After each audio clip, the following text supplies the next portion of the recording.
Salut à tous et bienvenue sur la chaîne 12 points. Dans cette vidéo, je vais vous parler de l'Australie.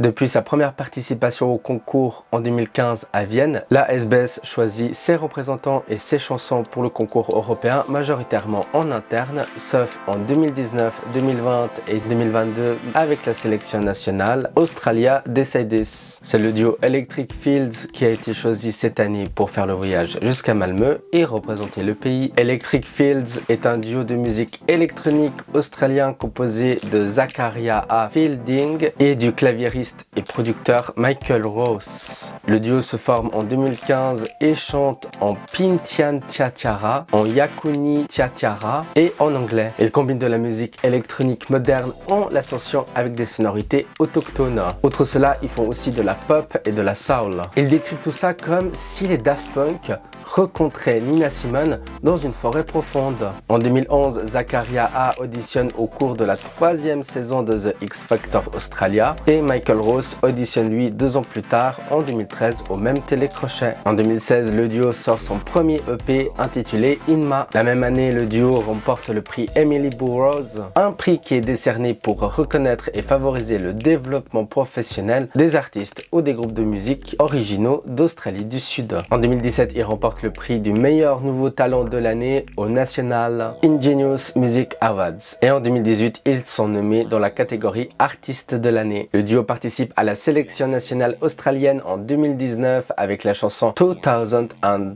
Whatever, avec laquelle ils arrivent 2e. Ils participeront quand même à l'Eurovision cette année-là, mais en tant que porte-parole du jury national australien. En 2020, le duo collabore avec le groupe norvégien Keino pour le titre World I Lie, et par la suite, ils sortiront plusieurs autres singles. Cette année, ils représenteront le pays à l'Eurovision 2024 avec le titre One Milkali One Blood. C'est la 2e fois d'affilée que le pays choisit un artiste arrivé 2e de l'ancienne sélection nationale. Et c'est le premier duo à représenter le pays. Avant de continuer cette vidéo, n'hésitez pas à la liker, à vous abonner et bien sûr d'activer la petite cloche pour ne louper aucune future vidéo pour suivre cette grande aventure que sera l'Eurovision 2024. Cette chanson bilingue en anglais et en Yakuni Tiatiara, une langue aborigène du peuple Anangu, l'une des plus anciennes cultures vivantes sur Terre, a été composée par le duo lui-même. C'est une chanson sur l'unité, l'harmonie et la beauté. Le duo a décrit cette musique comme étant futuriste, exprimant le rêve d'un monde uni.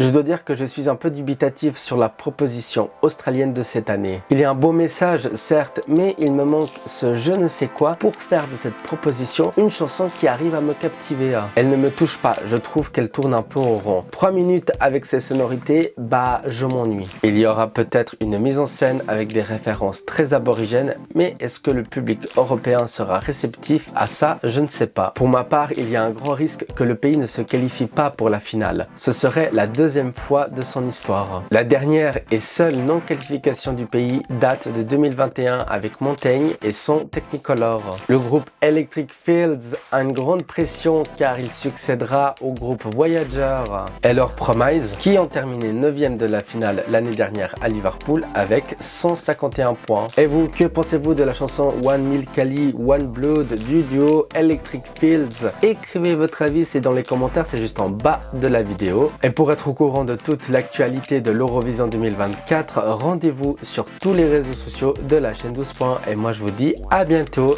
ciao.